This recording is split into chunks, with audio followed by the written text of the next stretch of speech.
Welcome to this episode of Unraveling Adoption, an intentional space to delve into adoption's complexities together. I'm Beth Syverson. I'm a parent coach and an adoptive mom of a vibrant and insightful 19-year-old son, Joe, who is on his healing path. I'm walking beside him while working on my own personal growth and healing. We are committed to helping anyone touched by adoption, and we want to help the general public understand adoption's complexities better too. Today's guest is Peter Capomolla Moore, an Australian late discovery adoptee who recently made a splash by winning a 6-year battle to get his birth father's name on his original birth certificate. He will tell us why that was such an important fight for him and how he's trying to help other adoptees who have similar limitations while he's president of the Adoptee Rights Australia group. Peter and his wife of 41 years, Lynn, have had 5 biological children, and for the past 15 years, they have fostered so many foster children that they've lost count. And one other twist we will touch on in this conversation is the fact that Peter grew up thinking he was white, but he found out that in part of his lineage, he is Aboriginal. He has had quite an experience integrating into the Australian Aboriginal culture. I can't wait to find out more about that. Thank you so much for being here on Unraveling Adoption, Peter. Yama, that means welcome. Thank you. Oh, Yama, Yama. And I understand you want to do a land acknowledgement at the start here? Yeah, I'd like to do a traditional acknowledgement to country, which we do in most meetings in Australia. Okay, sure. Today we stand on Aboriginal land, footsteps that are thousands of years old. I acknowledge those traditional owners whose culture and customs have nurtured this land since men and women awoke from great dreaming. I also honour the presence of those ancestors who still reside in the landscape and whose spirituality flows through all creation. I pay respect and acknowledge all elders, past, present and emerging. I pay respects to all Aboriginal and Torres Strait Islander peoples here today. I also pay respects to the mothers and adoptees of whom so much trauma is associated with adoption, and those of whom have also passed and are among us in spirit. Thank you for doing that. I don't have anything nearly that lovely to say, except for I want to acknowledge that our house in Norwalk, California, resides in the land of the Chumash people. So, Peter, I'm so glad you're here all the way from Australia. And I want to hear, first of all, what was your upbringing like? You didn't know you were adopted. So lay the groundwork for us. I would say from the outside, if anyone was looking at adoption, I would be the poster child. I was fortunate that I had stable parents. Although we weren't rich, we're what we call battlers in Australia, Battlers, okay. Battlers, blue-collar workers. Okay. Yeah, we never had much money. And in fact, they didn't have a car when I was first born. And I was brought home, as I found out, subsequently by rail. Oh, wow. And I actually talked to an adopted cousin who was there on that railway station when I was introduced to the adopted grandparents. Really? Wow. Yeah, and they didn't even have a cot or anything for me. My first bed was in a chest of drawers. Oh, wow. I've heard of that happening before. Oh, my gosh. I've never known a real person. I don't know if I was top shelf or not, but, but yeah. Was your family loving, and did you feel accepted and welcomed as far as you knew? Yeah, I was. And to be honest, all the uncles and aunts and all that, they were all exceptionally nice to me. Yeah. Okay. So everything seemed great, and you grew up and married Lynn 41 years ago and had a career. And when and how did you find out you were adopted? Okay. This is 2 parts to that story, I guess. I found out in 2017. In fact, in 2016, I did a DNA test. I was a family genealogist, 13,500 people in my family tree. Whoa. I had been on multiple family tree reunions interstate. I spent tens of thousands of dollars on research and travel, and wow. I had a headstone remanufactured for the Irish convict ancestor, and I had his grave refurbished, and I placed the headstone on the grave and organised a reunion on Australia Day, which is the 26th of January 2008. Wow. Now, just hold on just a second. So you traced your roots all the way back to an Irish convict that got relocated to Australia. Is that what you're saying? I don't really know Australian history. No, that's what I thought. Oh, that's what you thought. So I did all this, not my ancestors. None of them. Well, okay. So your Moore family, it was the Moore family? Yeah. Okay. So your Moore family, you were like, wow, I've hit the jackpot. I got all the way back to the start in Australia. But it wasn't your family at all. Well, not your biology anyway. Yeah. Yeah. Okay. Keep going. Yeah. So I just did all this and wasn't related to any. And this all came about by this DNA test, which I did not for this family genealogy. Okay. Really, although I thought, it'd be interesting, but I thought I knew everything. And I did it because my oldest two grandchildren have quite dark olive skin. And I assumed that all came from their father. Okay. And I was interested, where that came from. And we were watching TV one night and Ancestry special came on and my wife said, look, just buy 3 of them, buy one for me, one for you and one for our oldest granddaughter. Sure. Because she knew that I was interested in where that came from. And so we did. And it was as innocuous as that. I knew nothing about DNA. I knew nothing about any. I didn't know how to read it. We got our DNA results, and because I close matched to my granddaughter, but there was also another close match, and I didn't even understand the relationships of those close matches, that your shared matches went from your closest matches to your most distant. I didn't even understand that at the time. It's like a foreign language, I understand. When you get those reports back, you're like, what is all this? Yeah. And this woman messaged me and she said, I grew up in an Italian family. I don't look like my brother and sister. Ever since my father's death in 1982 when I was 11 years old, they teased me that I was adopted. So she sees his match. She understands that it's close. And so that, is it true? So I'm thinking that she's adopted. So I'm trying to search in my tree. Yes. As a genealogist, I know how to build trees and which side of the family does she fit on? Does she fit on the mother's side, the father? Is it this cousin? Is it that uncle? What's the connection here? And for Christmas 2016, I gave the adopted parents DNA kits. Oh. Not telling them why I did it. And I wasn't doing it to find out whether they were my parents. I was doing it to find out which side of the family she fitted on. To this other person. Oh, my gosh. Because even though you were a genealogist, you were not skilled at DNA. That's a whole separate thing. Not at all. Got it. Wow. So they didn't do their tests until February of 2017. I wonder why. And I'm surprised they did it at all. Like, did they know what this was going to do? I think they had an idea, yes, and they just didn't know how not to do it. Yeah. Okay. So this was the better of two alternatives. Okay. So about a week before they were due to come in, looking at the DNA and looking at my tree, I noticed something. I noticed that there was no surnames in my DNA matches that I was familiar with. And I thought, oh, that can't be right. Surely someone in my tree of 13,500 people did their DNA. Yeah. So I checked my wife's matches, and sure enough, I could see surnames there that I was familiar with. So the wheels were starting to turn. I always knew where I was born. I was born at Salvation Army Bethesda Hospital at Murrayfield in Sydney. I Googled it many years before under my research, and all I found was an image of an old building. I now Googled in desperation, and all this stuff came up about forced adoption, government apology. Okay. Because that was in what year, the government apology? The government apology was 2013. Okay, yeah, they just had their 10-year. Yeah, 21st of March 2013. Okay, so in 2016 or 17 when you're looking, it was like all over the place. Okay. Yep. So that's where the mothers went to go give birth, babies they were going to relinquish. Yeah, well, Coerced. Coerced, stolen, kidnapped, trafficked, all of those things. Yep. I shouldn't be so nice about it. You're right. Okay. Yeah. Let's go black and white. Yeah, right. Oh, gosh. So you saw that that's what the Salvation Army Hospital was, and you're like, oh, this is all starting to pull together. Yep. Gosh. So, there was too much. I went in and sat on the end of the bed with my wife's reading a book, and I went, I'm adopted. And she went, get out of here. No, you're not. I went, have a look at this. And she had to concede. Oh, wow. Yeah. So the second part of the story is a few months after I found out, I overheard my wife talking to her sister about blood types, and a memory came back to me.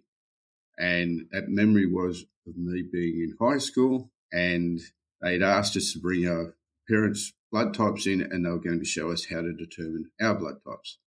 Now, I knew what my blood type was, and when I did that exercise, of course, I didn't know. And I remember not saying anything to the class. I just sat there, and when the class left, I then went and approached the science teacher, when he looked at the results, he said, well, that's not your father, then you're adopted. Wow. Now, I'd buried that, and I think we called dissociation amnesia. Yeah, you just cannot deal with that, putting this away. Yeah. Someone else explained it was like holding a beach ball underwater. From time to time, it keeps popping up, and I didn't know why. I didn't know why I was angry. I didn't understand. Sure. And I do remember, this came back later, little bits of information over time to come back. And I remember having an argument with him and blurting out, you're not my father, I'm adopted, and then feeling guilty and not saying it again.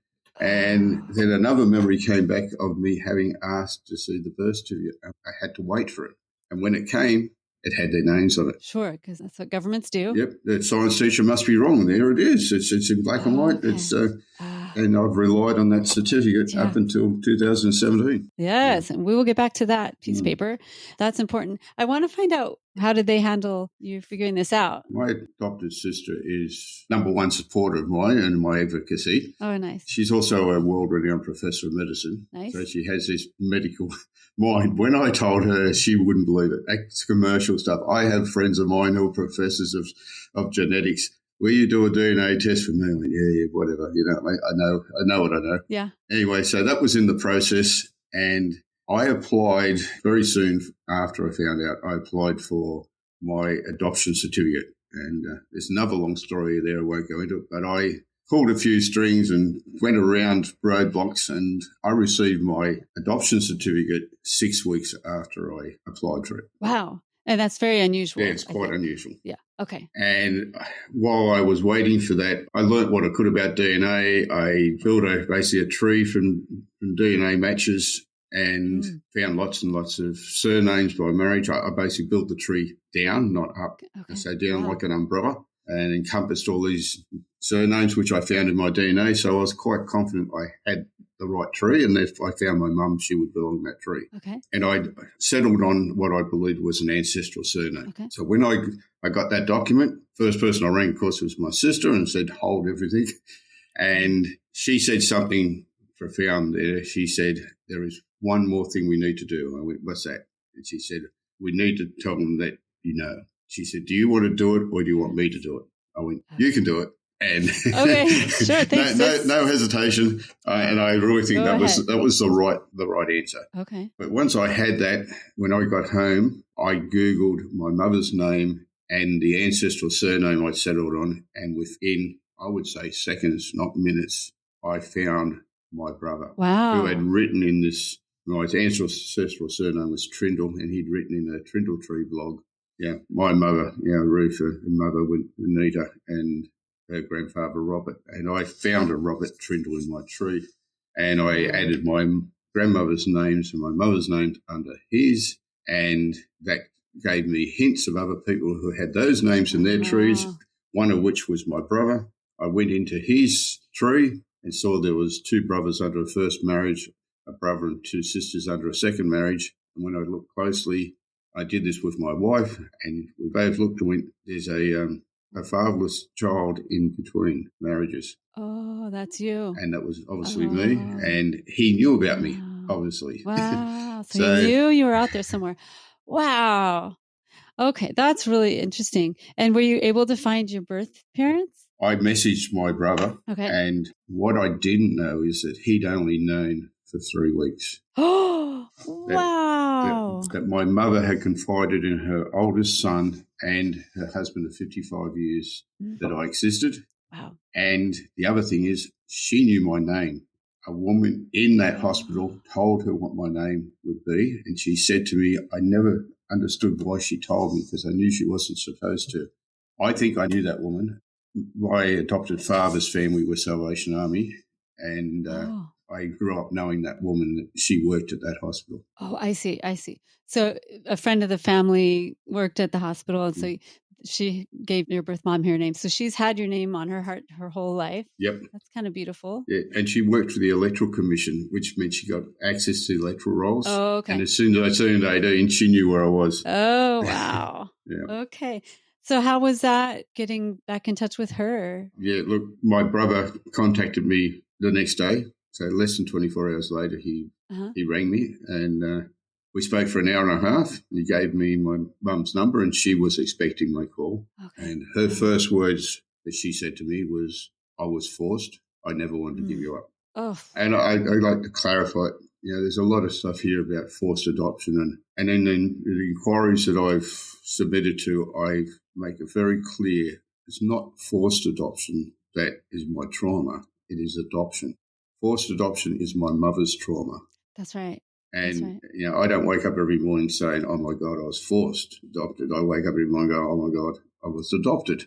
Yes, and, that's a good distinction. Yeah, because we get labelled, this is in the past, that was forced adoption. It's all different now. Yeah, now we don't do it like that. Yeah. Right. Yeah, that's very important. Yeah. Yeah, but the forced part is very impactful on her. Oh, absolutely. It's horrible. When you read the stories of what they did, drugging the women, and I've met women who had no memory whatsoever of giving birth. Horrible. They were so out of it, let alone a memory of signing a document, which they shouldn't have been signing at that age anyway. Right. Signing while they're completely out of it. That's terrible. So she was happy to find you, obviously. Yep. And have you maintained a relationship? Has that been good? Yeah. She died in October last year. Oh, and, I'm sorry to hear that. Yeah, but I was there for the last 2 weeks at a bedside, and I needed to be there. I needed to do that. There was... Wow. Now, was it her side of the family that had Aboriginal heritage? Yeah. Ah, okay.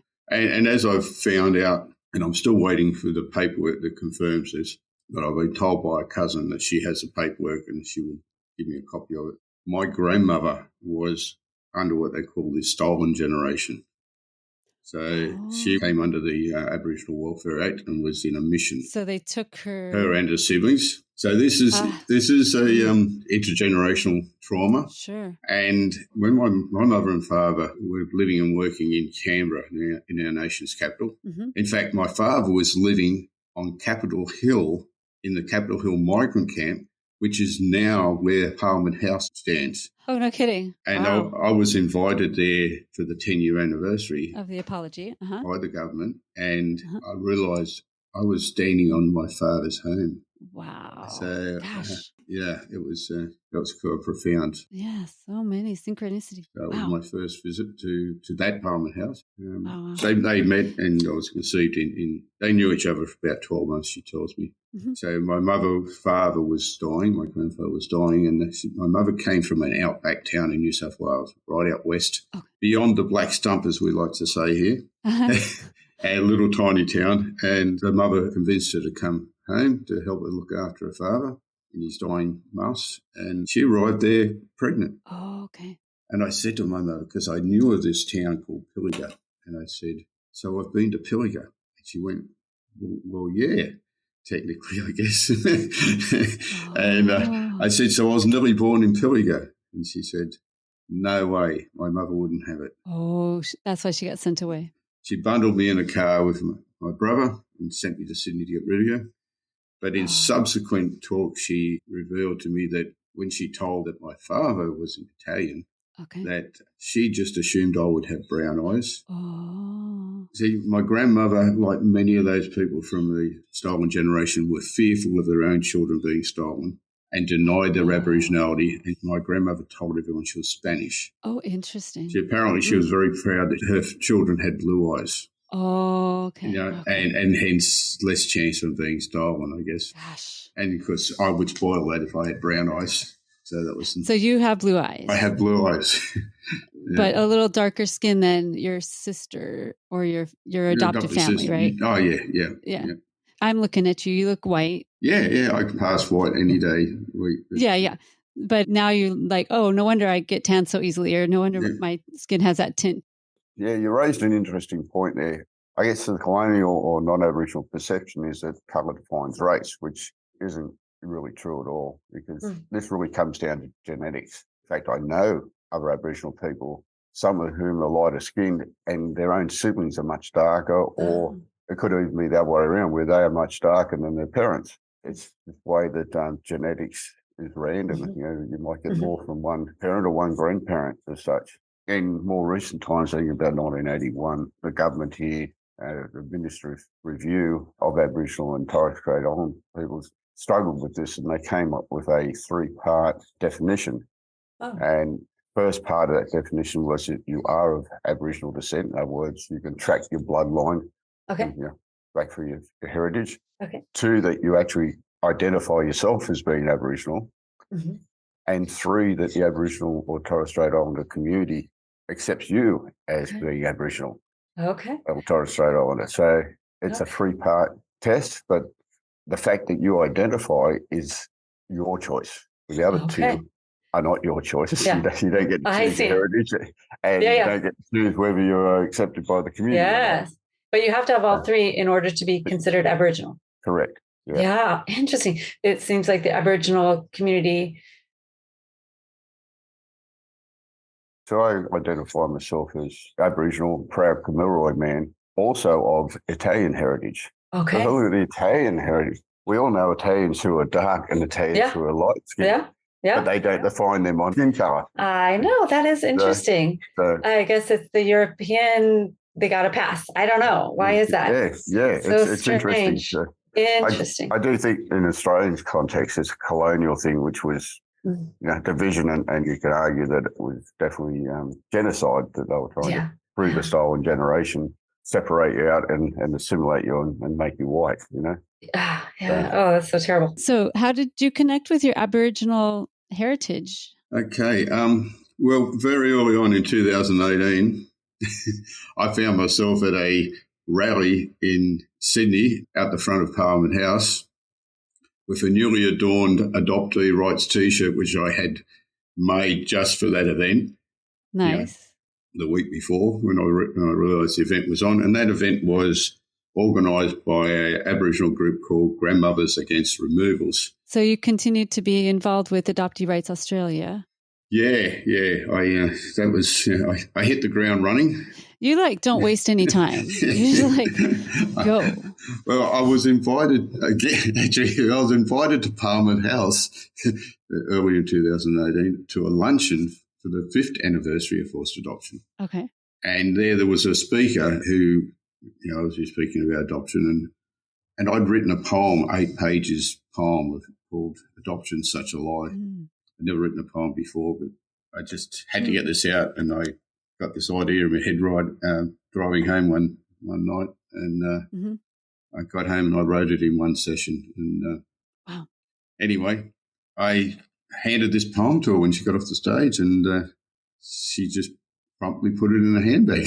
I went, oh. Okay. A couple of days later, she contacted me and said, I just read your poem, I want you to join my Facebook group, which I duly did, and I must have posted a couple of things, and another giant of the adoption community, William Hammersley Ellis. He's no longer with us, but he was a giant of a mentor, and he said, I want you to join this other Facebook group. We're starting a committee, and I want you on it. Okay. And what I've learned of William, he was very good at organising people. Okay. Very persuasive. I ended up the first public officer of Adoptee Rights Australia, and I registered in New South Wales where I live, because apparently it was better to register in New South Wales. So, okay. And then in subsequent years, I became the president, and I've been holding that role for a number of years now. Wow. And as part of that fighting for the birth certificate issue that you just won, is that part of what you were doing with Adoptee Rights Australia?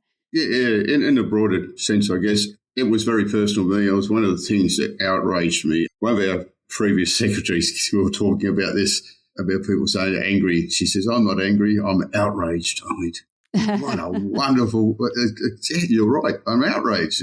Yeah. And I was outraged that I had 2 birth certificates. I was outraged my father's name wasn't on my birth certificate because it belonged to me there. And that's part of my identity. It's not just part of my identity, it's part of my children and my grandchildren. It needs to be recorded. Yeah. It was a factual document missing some of the facts. Yeah. And on a broader scale, this is something that affects a lot of other adoptees. What we know is that 50% of single women, single mothers in those days, whose families supported them, didn't lose their children to adoption. Oh. And the father's name was mostly on the birth certificate. Okay, for half of them. Yeah, of the 50% that were to be adopted, for the best part, most of them, the father's names were not on the certificate. Oh. Right? So there was a concerted effort to not have the father's name on there. Yeah. So there was some sort of shame or illegitimacy, in quotes. Is that why the dad's name wasn't on there? No, it was because they might impede the adoption. Oh, the biological father might put a stop to the adoption or might want to have the child. Yeah. So this was a well-oiled industry. So you just leave their name off. Once they got into that hospital, they were pushed through on this production line and they didn't want any bumps in the road. We were going to adopt them and we don't want the fathers stepping in and causing a mess of things. So, gosh. So we're left off. Yep. So for about half of the adoptions, you say, in your era. Yep. Wow. Yep. That's a lot. Yeah. So I understand the outrage, certainly. But can you kind of go deeper into that? Why do you grab that piece of data? You fought for that for 6 years. Yeah. Help us understand. Okay. Well, it is part of my identity, but it's also, there's so many other adoptees who also want that, and they've been stopped every time. And like, adoptees are traumatized people when you get rejection, and you're getting rejection from an authority for like births, deaths and marriages, and they just outright reject you. And some of them have gone to the Attorney General, and the Attorney General says, no, that's the law. They reject you as well. Mm-hmm. They just stop. Yeah, they just stop. All right. And I did too. I stopped for a period. It was all too much. And I had a stand-up argument with the assistant registrar at the time, and everything she threw at me, I threw back it with an answer. And eventually she said, that's too old to change. And I went, hang on a minute. If I change my sex, I said, you changed my birth certificate. Yep. And she said, that's different. I said, no, it's not. I said, you said it was too old to change. I just gave you an example where it didn't matter how old it was, you would change it. That's right. At that point, she turned on her heels and went, okay, let's see what we can do. Oh, she's like, can't get rid of this guy. Shoot. Can't get rid of this guy. And I had the impression, rightfully or wrongfully, that she might be going to just put that through with the pile of things to be signed, and it might slip through. And I wasn't comfortable with that. Because you wanted the whole law to change. I wanted the whole lot to change. And not just for yourself. And look, she was ringing me up every week. Really? To tell me to put the submission in. And I balked. Eventually she rang up and said, look, we had some major changes here, which I was involved in, but I worked myself out of a job, and here's someone else who's taken over. She passed the reins over to someone else, and she informed them, the new operations manager, and they even produced a new document, because I'd submitted my mother's statutory declaration and application to put my father's name on there, because I was fortunate enough to have my mother alive who would do that. That helped a lot, huh? Not all adoptees have that, and in fact, I'd say most don't. Mm-hmm. And she said, no, we're not going to put that one through. We want you to put one in. We've got a new form, and you're going to be the first one to use it, but we don't want you to share with anyone this form because it hasn't been approved yet, but the registrar knows all about it. Mm. And I realised when I went through that form, they even asked for my input, anything I saw that needed changing, which I did. Oh. And I noticed when I went through that form that they had two tick boxes. Do you want this on your original birth certificate or on the integrated birth certificate, which that legislation came in. I don't want an integrated birth certificate. And that means combined with your adoptive parents? Yeah. Like it has 4 parent names on it? Yeah. And this is what was promised to adoptees. Look, I've got no problem with present adoptees having that. I don't think they should be using this going forward. I think they should be using the truth and factual birth certificate always. Seems logical to me, but... Yeah. But anyway, so if those who are presently adopted and they want that, okay, if that helps to... They get to choose then, okay. To get things good for them, well, that, I'm supportive of that. But anyway, I noticed this box and I realised they need this for that integrated birth certificate as well. It's not just me. Yes. And I had argued in the media when they brought in the integrated birth certificate, what was promised by the politicians at the time and the Attorney General was wrong, that they would not be able to have their father's names on there because the information would come not from the birth register but from the adoption certificate, and it was just an adoption certificate by a different name. So if the birth father, I use that name birth father is in context because I refer to my father as my father and my mother as my father, not birth. Right, but just to distinguish between the two. And they wouldn't be on there. And subsequently I've had so many contacts from adoptees who said, I sent them all the information because they promised siblings everything would be on this document. Really? And they sent them all this information and they just got back what was on the adoption certificate. And I went, yep, that's exactly what I said would happen. So it's not worked out. Oh, so there's still more work to do. Is that what you're saying? Oh, well, it all goes into it is that if the father's name's not on the birth certificate and it can't be put on there, then it can never happen what they promised. So it's all part and parcel. Okay. So you got your birth certificate. Yeah. And you were happy about that, but still it didn't fix it for everybody else yet. Yeah. So for other people. For other people. But you got your new birth certificate with your dad's name on it. Yeah, I did. So I've got it right here. Woo-hoo. Yeah. Nice. Beautiful piece of paper. Yeah. Yeah, that means a lot, right? Yeah, 6 years of work. Wow. Yeah. So, wow. and this also feeds into, in Australia, we have in the legislation any party to the adoption, and the parties to the adoptions are the mothers, the adoptive parents, and the adoptees in Australia. Now, I know that's not the case in the US, I don't think so. but it is the case here.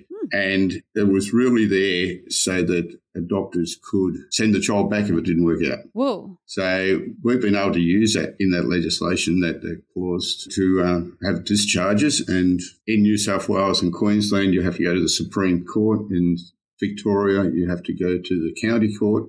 In South Australia, you have to go to the Children's Court. In fact, one of our members won their own discharge in South Australia. And when they arrived at court, the security said to him, "So which child are you here for?" And she said, "I am the child." I am the child. And, of course, that's in the legislation in most states here, that the definition of a child is anyone who is under the age of 18 or over the age of 18 and is to be adopted or is adopted. So we are forever children. Legally forever a child. Man, that's Peter Pan. Yes. Oh, gosh. So, man. But part of this process is, we've been back to, is that you then got to change the name on the birth certificate. So if we can make that easier, then we can make this whole process easier. Yeah, it's such a burden on the adoptees. Oh my gosh. Well, congratulations on getting yours. And I'm very impressed with you that you are not just stopping with, you got your what you wanted, and you were wanting to help other adoptees get their truth on a piece of paper like you did. So that's pretty impressive. Before we wrap up, I would love for you to tell the story of how you got involved in your Aboriginal culture. I see you're wearing your Aboriginal shirt on today, right? Yeah. It's for our elders. Yes. That's a theme of this year's NAIDOC. We have a NAIDOC week here. What's NAIDOC mean? Oh, I wrote it down, so that's fine. It's got a long title. It's Aboriginal and Torres Strait community. Okay. But yeah, it's basically about inclusion, and it's inclusive of black and white, and it's a day to celebrate. Oh, okay, I see.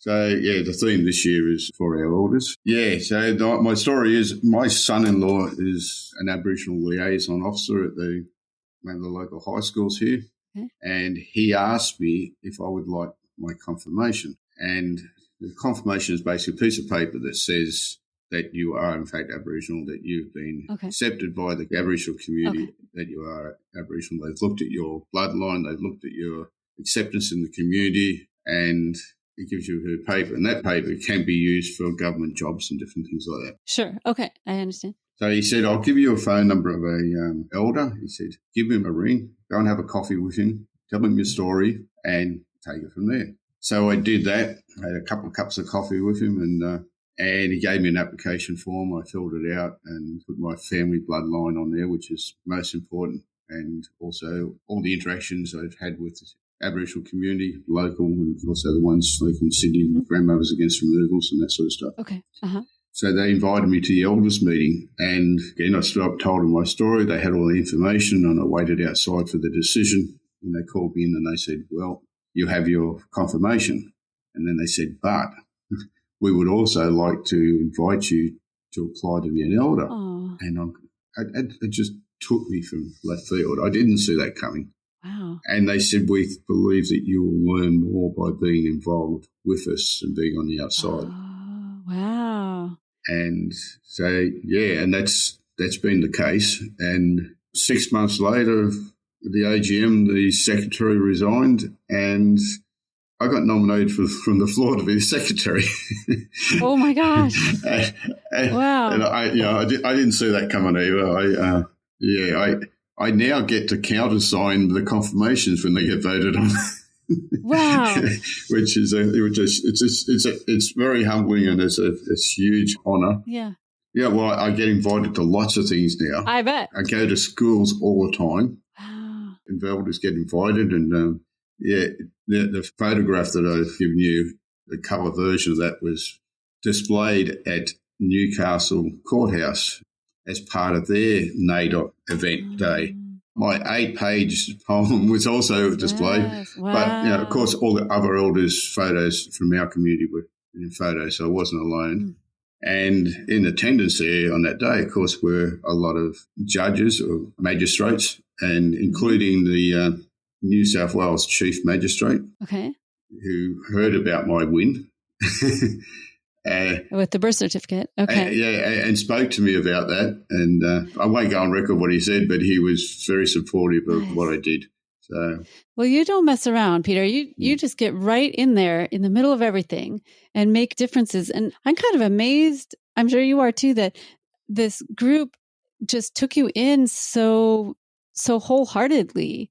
It demonstrates that you must have really been committed to your community, and you're an honorable person. They wouldn't have let you in, period, much less invited you to be an elder if that weren't the case. Yeah, I don't bring all the cultural stuff to the table because I don't know it, but I think I do bring something else to the table. I bring in another experience, so when I can talk to community or talk to kids and whatnot, I can bring in my culture was taken from me forcibly. Yes. And this is the result, and this is what we're fighting to get back, because Aboriginal people have been largely displaced in this community. They were moved away from their tribes and mixed up, and with others put on missions, and a lot was lost. And they're clawing it back, bit by bit. They're clawing back language, they're clawing back customs. They don't get it all right, I'm sure, because it is mixed, but they're trying to get it all back. And it's wonderful to be involved in that. And I went to a cultural burn last weekend. Now, you wonder, what's a cultural burn? What are they burning? They're burning land, but they burn it different. It's like hazard reduction for bushfires. It's for fire prevention. Fire prevention, but it's done completely different to what the authorities do it. Really? Yeah, they do a coal burn, not a hot burn. So you burn it at the right time. You've got to pick the right time to do it. And you can light a fire and it spreads out in a circle and then goes out. Oh, it just goes out. So that's that historical knowledge. They know that that's how it goes. Wow. So you end up with this patchwork of burns. Instead of the whole paddock being black, you'll have a patchwork. So that allows the lizards and the rodents and even the insects to escape the fire. I see. Because we need all those. They're all food for other animals. So if you burn out the food source, you're losing the predators. The whole ecosystem goes. So by doing a coal burn, and a lot of the trees and that, one of the trees is a stringy bark tree, right? And, there's a eucalyptus tree.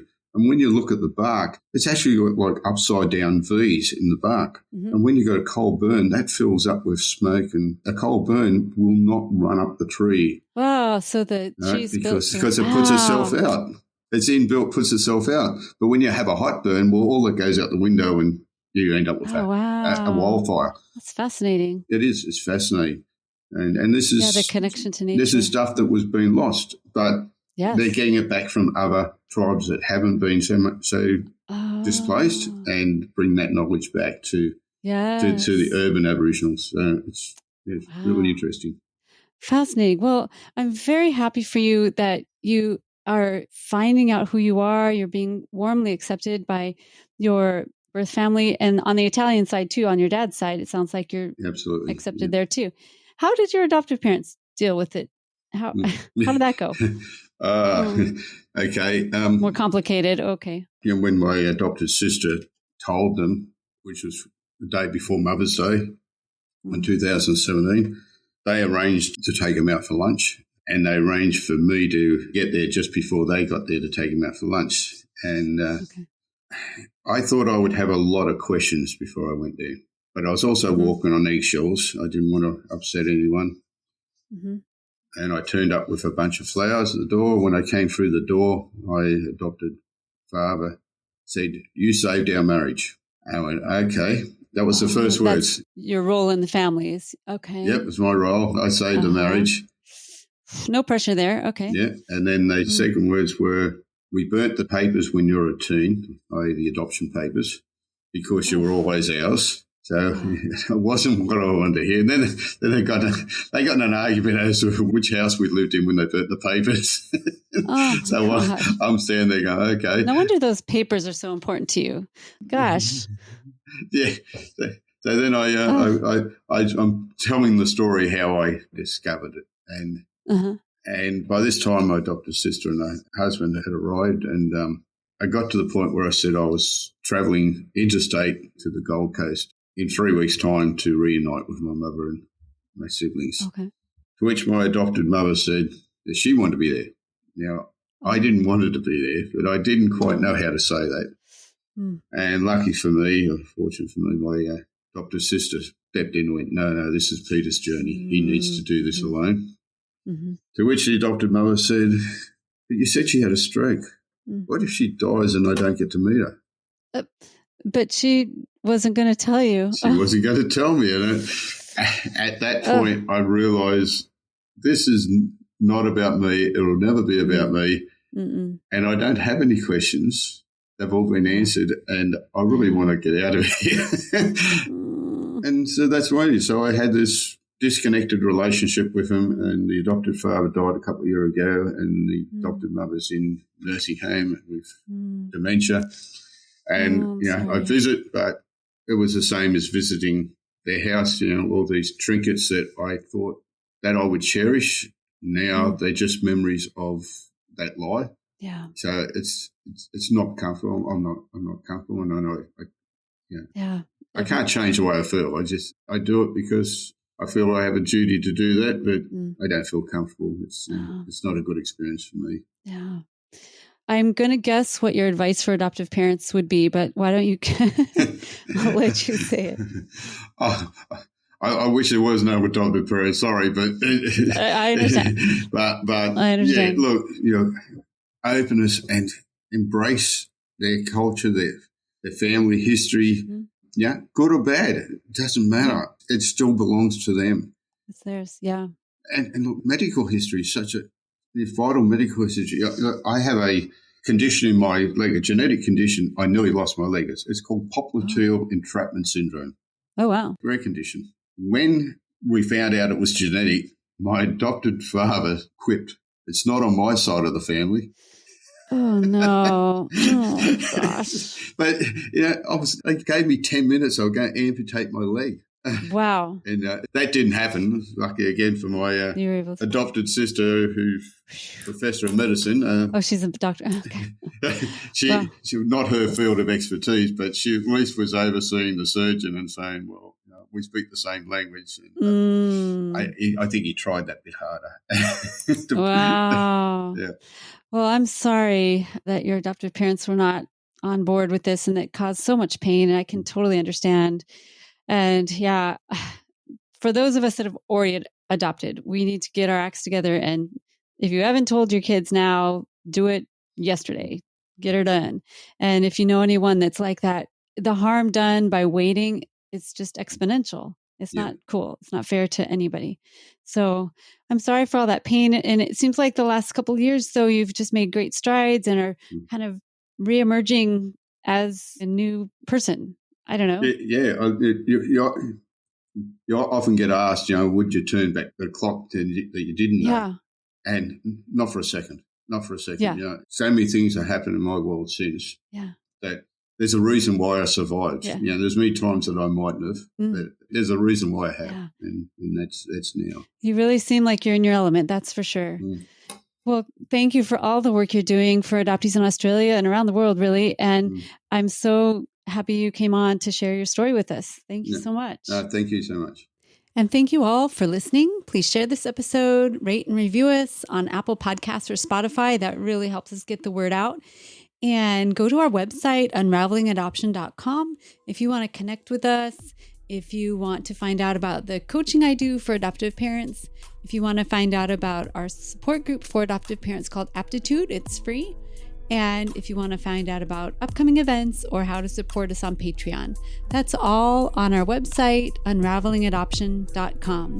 Thank you all for listening, and Peter and I want you all to stay safe.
safe.